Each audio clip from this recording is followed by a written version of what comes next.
Hello, welcome to the Coffee Conversation hosted by the Hugh Lane Gallery on the 10th of February 2021.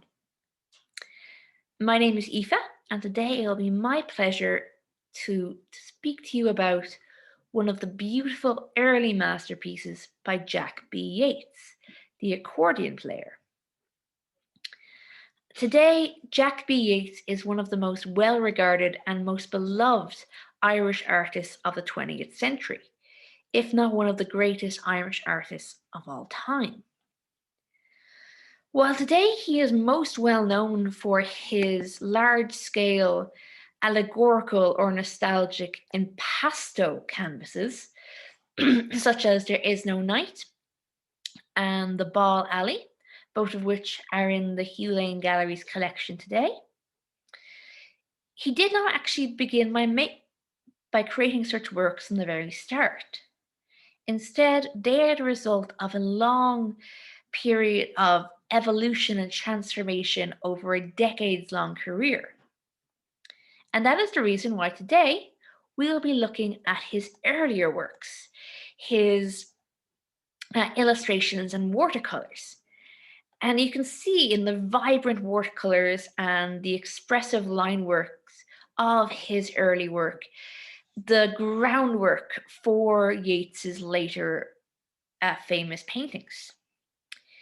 He's honing his skills and creating visual inspiration, finding himself and his team in these works. In fact, he would only regularly begin to paint in oil paints from 1905 onwards.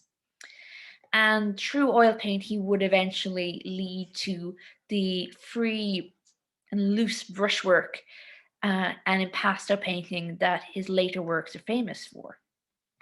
But the thing is, as an artist, Jack B. Yeats was ever evolving, defying any attempts to categorize or assign him to a specific art movement or mannerism. His work overall focuses on the everyday life of the Irish person and on Celtic myth, with the overarching theme of his career being life in the west of Ireland.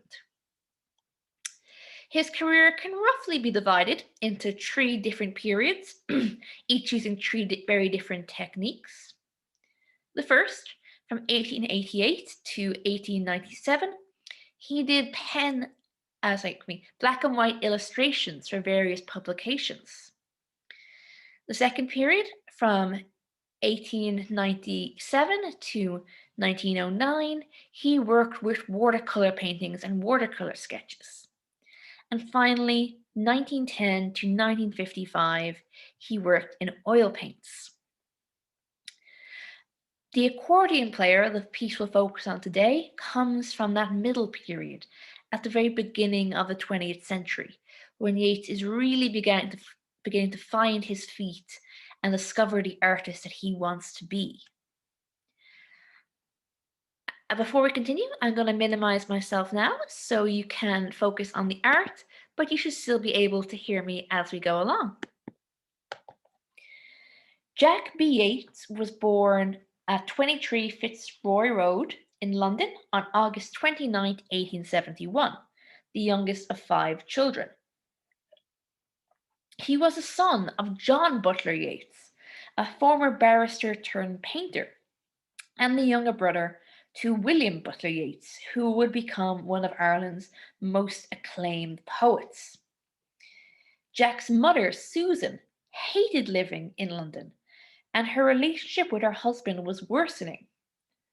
As a result, barely a month after Jack was born, she returned to her home of Sligo with her children, living with her parents, the Pollexfens, while John Yeats remained in London to continue his career as an artist.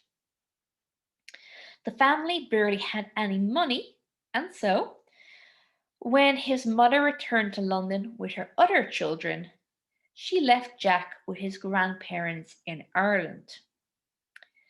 Since Jack was raised by his grandparents in Sligo, he had a very different experience growing up than his siblings in London.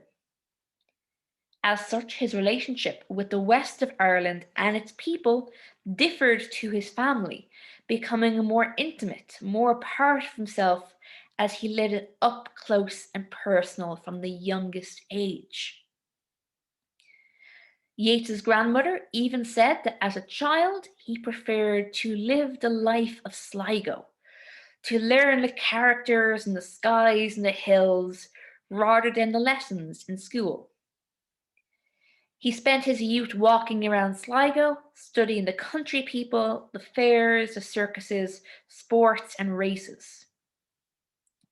As a child, Yates's family had a red pony, which was favoured by the children and whose image Jack would use in his watercolours in the future.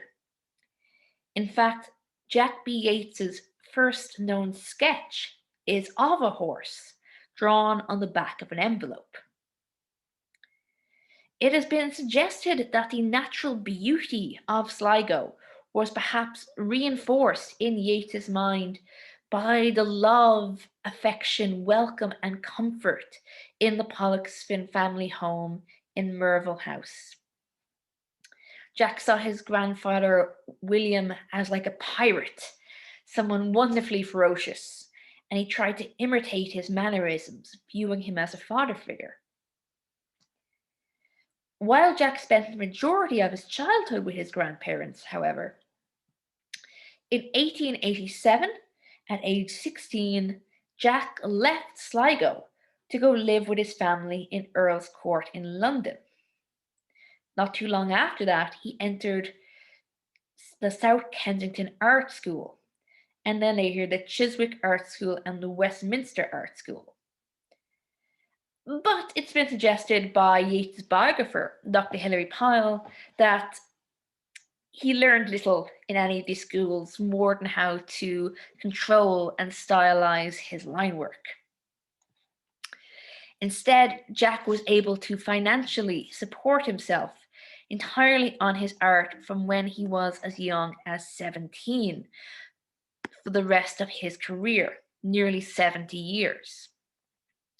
He began illustrating for The Vegetarian, a publication in April 1888 when he was 17, and within 2 years he had a profitable career as a black and white illustrative artist, working mostly for illustrative papers including the Daily Graphic, Ariel, Paddock Life, Like a Joko, as well as working as a Punch cartoonist using the pseudonym William Byrd.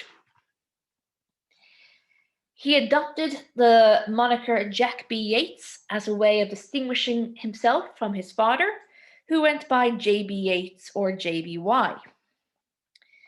Illustrating in these journals taught Yeats the value of line and the use of simplification in his images, as well as developing a strong interest in character and emotion. Yeats married the love of his life, Mary Cottingham White, known as Cotty, in 1894. Their first home was in Strait, Devon, moving there in 1897. They named their home Cashluna Shelmedy, which is apparently Irish for Snail's Castle. Yeats seems to have begun thinking of concentrating on watercolours from as early as 1894. His work, Strand Races, West of Ireland, was accepted by the Royal Hibernian Academy in 1895, and the year after he painted a few watercolour landscapes in Devon. However, in Devon, he was much more interested in the people rather than the landscape, becoming fascinated by farmers and horse traders. He never openly followed any modern masters, instead focusing on absorbing the reality around him. For the whole time that he painted in watercolours, his primary interest was reality. He said to his patron John Quinn in 1906 that, "The word art I don't care much for. I believe that all fine pictures must have some of the living ginger of life in them." Within 6 months, the first 6 months living in Devon, Yeats produced 43 watercolors of Devon life, which would become the basis of his first exhibition in November 1897 at the Clifford Gallery in London's Haymarket. While he had his first solo watercolor in London in 1897, his interest in Irish subjects seems to begin in 1898 when he visited Sligo for the centenary celebrations of the 1798 rebellion. Yeats continued to live in England, retiring from London journalism in 1897 to paint almost totally in watercolours in Devon, and from there on devoted himself to Irish themes. These watercolours had a special appeal, being more affordable than oil paintings, only costing between 3 to 5 guineas. The watercolours also depicted a theme that was more relatable to a larger audience, that being contemporary Irish life.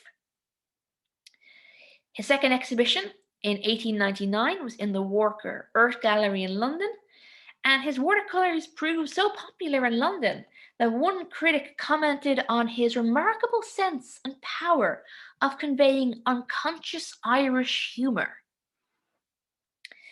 By his second exhibition, he has settled on his theme, which was life in the west of Ireland, a subject which would remain central to him for the rest of his life. His childhood life in Sligo formed the basis of his love of contemporary Irish life, and he always considered himself an Irish artist as well as a Sligo artist. He made a habit from 1898 onwards of visiting Dublin and the west of Ireland, particularly Mayo and Sligo, during the summer, travelling through landscapes and villages while sketching characters and scenes as a means of gathering material for his work. He would then return to his studio in Devon to turn these sketches into large watercolours, which he exhibited when he felt they were ready. Yeats cultivated his memory with a collection of small notebooks filled with sketches of people, events, all made on the spot. He used rounding ringback sketchbooks as mostly visual diaries, commenting and noting dates, times, and places. Overall, there are over 150 sketchbooks made by Yeats during his watercolor period. They really reveal his interest in the visual aspects of life, particularly life of the common man. These sketchbooks record a near 20-year period of time in great detail. And these sketchbooks were not something he created only for his watercolors. These books would become a source of ideas for his oil paintings in years to come, his essential reference throughout his career, even if they provided only the initial idea. His technique thus allowed room for him to incorporate dreams, emotions, retrospection, and memory into his works, as well as the reality he had recorded. In fact, Yeats rarely painted straightforward landscapes. Instead, he liked to fill them with characters, stories, and scenes which captured the mood, as well as his own personal experiences. Through his sketches and painting, he has been able to recreate the spirit and customs and culture and life of the west of Ireland. His first Dublin exhibition, Sketches of Life in the West of Ireland, opened at Leinster Hall in Molesworth Street in May 1899. The opening reception was hosted by Lady Gregory and included major figures like Maud Gonne, James Hinge, and Douglas Hyde, with the Dublin Independent celebrating Yeats's work as in the first rank of the school of modern impressionists. His next exhibition in London then exhibited the work Useful, a Devon subject, but one that still fit into the general scheme of his work. It ended up being purchased by Edward Martin, who would later donate it to the Hugh Lane Gallery.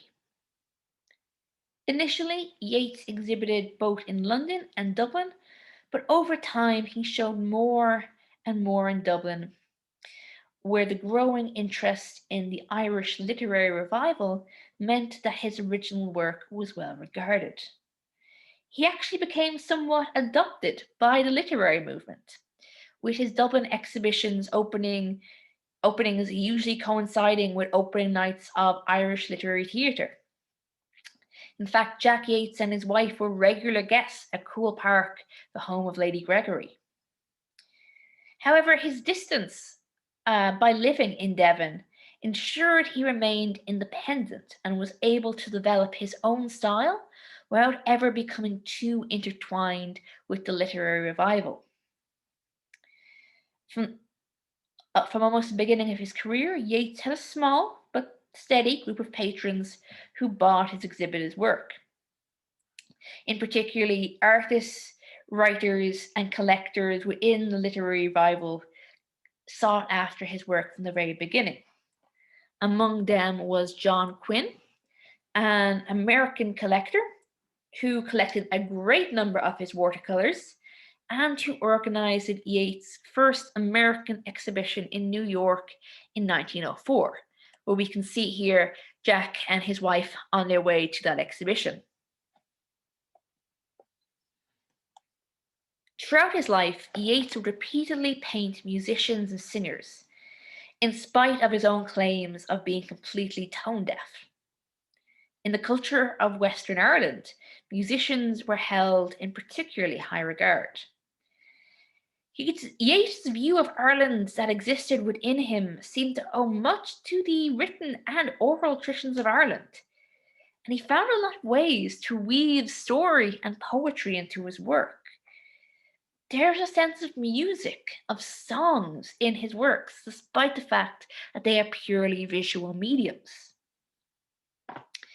In this piece, The Accordion Player, the accordion player sits on a bench, possibly playing for a party we cannot see, and he is watched by a man who looks at him through the door.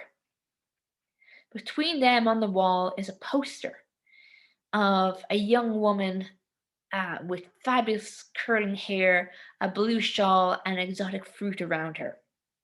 The image reading, "The Belle of the Pacific." This piece comes from around the middle period of his watercolor works, where he had been consistently experimenting with new ideas. In this time, he had moved away from more transparent tones and started to create much more solid images, painting in gouache as well as watercolor, giving his work firmer outlines to enable it to have greater body and solidity. As a result, his watercolors became more oil-like, uh, appearing to some as if they were actual painted in an entirely different medium. Yeats always made it clear that it was the lively spirits of the people that gave life to this part of the world in Ireland, and he really makes use of his colour palette to depict this in numerous works, often using complementary colours and tones, possibly inspired by the post-impressionists. For him, colour was much more about symbolism and emotion than it was about realistic imagery. Overall, this work uses a very warm, light colours, which are enhanced by the deeper, more vibrant colours in the clothing of the figures and in the painting behind them. Indigo blue was a favourite colour of Yeats, and he used it to great effect in the clothing of the musician, particularly in his bright blue socks. One thing I noticed is that in several of Jack Yeats's watercolors from around this time, he often adds brightly colored socks as a dash of color and personality on his figures. This could be reflective of what he actually saw, or it could once again be his use of color as a means of expression and storytelling. but it is a nice thing to look out for when you look at his watercolors. The accordion player overall has a simple charm to it. It's not trying to be allegorical or metaphorical or depict some grand historic event.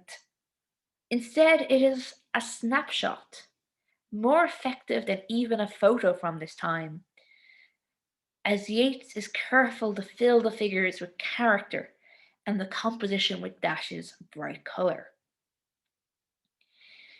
Jack never tried to revive Irish culture. He did not collect folklore or legends, but he seemed to naturally immerse himself in Irish tradition, arguably better even than his brother William Butler Yeats.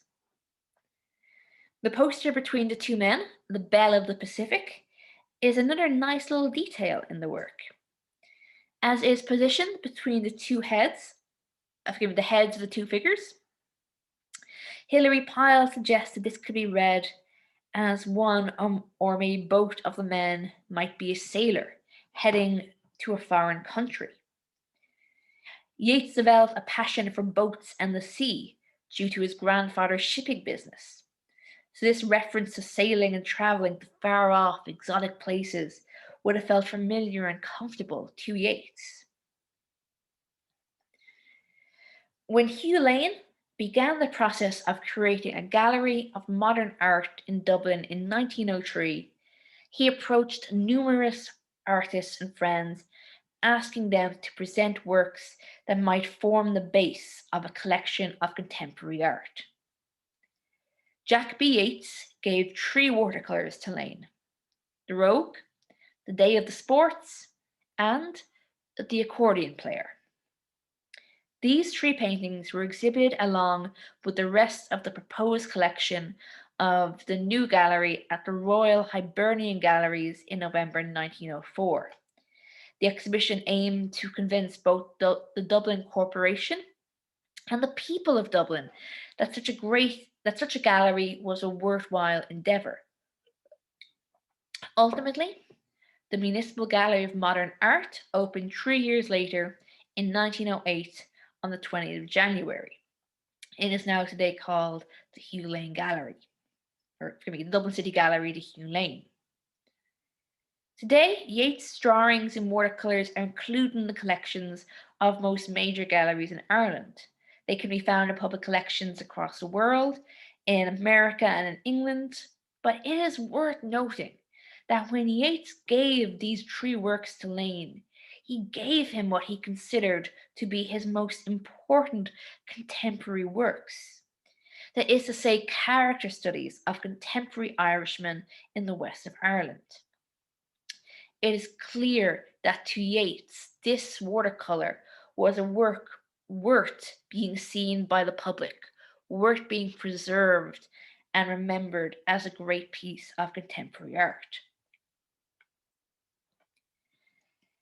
In 1905, the editor of the Manchester Guardian, C.P. Scott, invited Jack Yeats and J.M. Synge to travel to Connemara and Mayo and report on the living standards of the people in these congested districts. Yeats and Synge travelled through Connemara in June 1905, a trip which led to many watercolours and drawings, as well as being the source of many oil paintings in the future. The 2 men's collaboration resulted in 12 articles and 15 line drawings for the Manchester Guardian, and the beginning of several collaborations between the 2 men. In 1907, Yeats illustrated Synge's book, The Aran Islands, which contains 12 black and white drawings that Yeats based off the text of the book, the photographs taken, and sketches he himself had made during his own visit to the Aran Islands. Yeats's illustrations are warm and full of character, such as this image of an island horseman jubilantly galloping across the roads with echoes of a cowboy hero in the wild west of America. One critic even noted of Yeats' illustrations that Yeats's peasant is not ground down by his work. On the contrary, he seems empowered by it. He also illustrated other works, such as in Wicklow, West Kerry, and Connemara. And aside from his career as an artist, Yeats often wrote novels, essays, and plays. It's said that Yeats had such a strong love of literature that he was as addicted to words as he was to paint. Eventually, he published his own illustrated book, Life in the West of Ireland, in 1912, and which we can see images from a first edition copy here. Yeats once said that no one creates, the artist assembles memory. It is the memories of Sligo and his childhood that form the subject of his book, Life in the West of Ireland. The work is a collection of line drawings, watercolours, and reproductions of some of his oil paintings. Many of its illustrations depict forms of entertainment, such as circuses, fairs, and stage shows. Even after he gave up his career as an ink illustrator, he still made pen and ink illustrations for the Coola Press and for books, as well as greeting cards for most of his life. He also illustrated his brother William's work at various times over the course of his career. Yeats rarely showed in group shows after 1900, relying instead on his one-man shows to exhibit his work. In 1908, he went back to illustrate a broadside, which he edited until 1915, producing 84 issues and 252 drawings, printed by the Duneva Press. His last watercolours were exhibited in 1910. The same year, he moved permanently to Ireland, settling at Redford House in Greystones, where he would paint consistently in oils for the rest of his career. His early oils reflect his watercolours, following a realist approach and focusing on rural and urban scenes.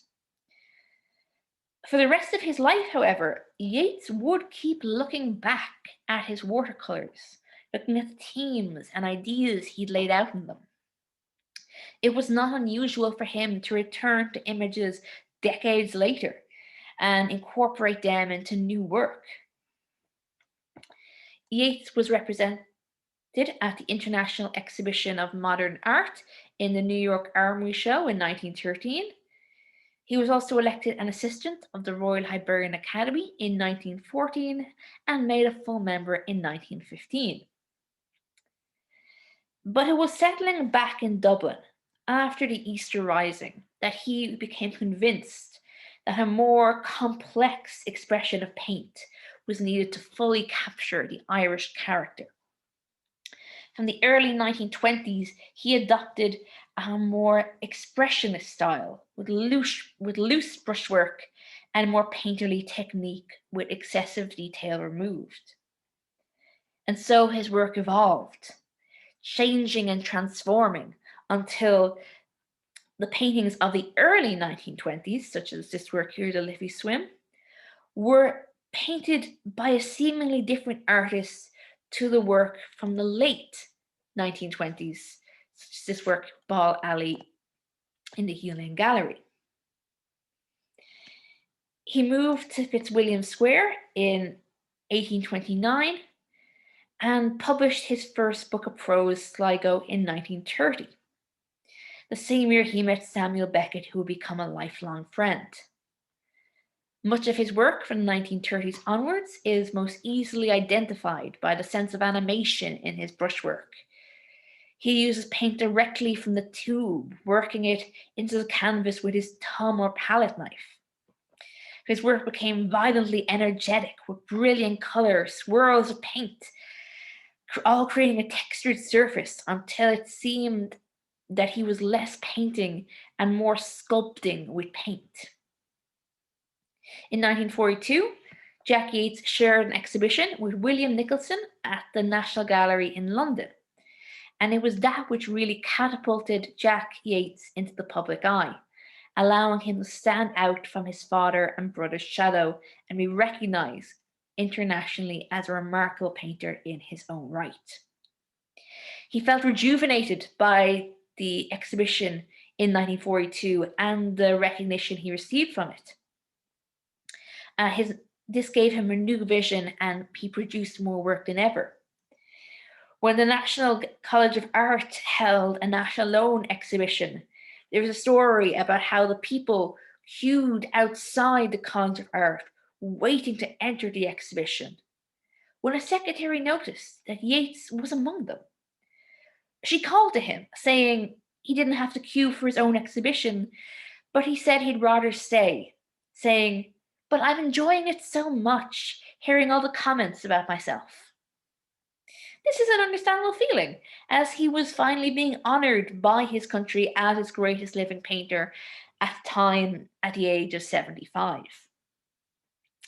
Partially as a result of these events, it was really in the 1940s, as an old man, that Yeats was able to paint with the fire and imagination and raw passion of youth, returning to his childhood memories and those early watercolors and transforming them with the skills and experience of a lifetime. From the age of 70 to 85, he produced nearly half of the oil paintings of his entire life, including this late masterpiece, There Is No Night, in the Hugh Lane Gallery, with its magnificent pure colour, thick impasto paint, and deep allegorical interpretation that even to this day people still debate over. As an artist, Jack Yeats was ever evolving, defying any attempts to categorize him or assign him to one movement or one style or one way or one being. Yeats' work can be seen all over the world, and its effect on Irish art is monumental. He produced over his life a body of work that managed to be completely unique, with no other artist in the world being truly comparable to him. He embodied the wild freedom of Ireland that so many yearned for, and in doing so managed to channel it onto canvas. So even though his early work and his later work is not traditional, in fact, is very avant-garde and uses very experimental techniques, he manages to imbue it with a sense of underlying Irishness that many artists have tried their whole lives to grasp. His entire body of work is filled with innovation and exploration, and he never lost a sense of wonder he felt towards Ireland and its people. And this is clear as a young man with his first watercolors, to the artist who produced the Accordion Player and gave it to the people of Dublin through Hugh Lane's Gallery, all the way to the artist who created these later expressionist and fantastic works. Father Patrick Brown once said that not alone did he paint Irish people and Irish scenes, but he imbued them with the soul and thought of Ireland. Today, we are fortunate enough to have a large collection of Yeats's work in the gallery. And while I focused on only one of these works, I do feel that every single piece tells a different story, but also builds towards a greater picture of the man that Jack B. Yeats was. I'd like to thank you all for joining us today for our discussion on Jack Yeats. I hope you enjoyed it, and if you'd like any further detail about the Hugh Lane Gallery programs, please see our website, Hugh Lane Gallery at www.hughLane.ie/education. Hope you have a wonderful day, and I'll talk to you soon. Bye.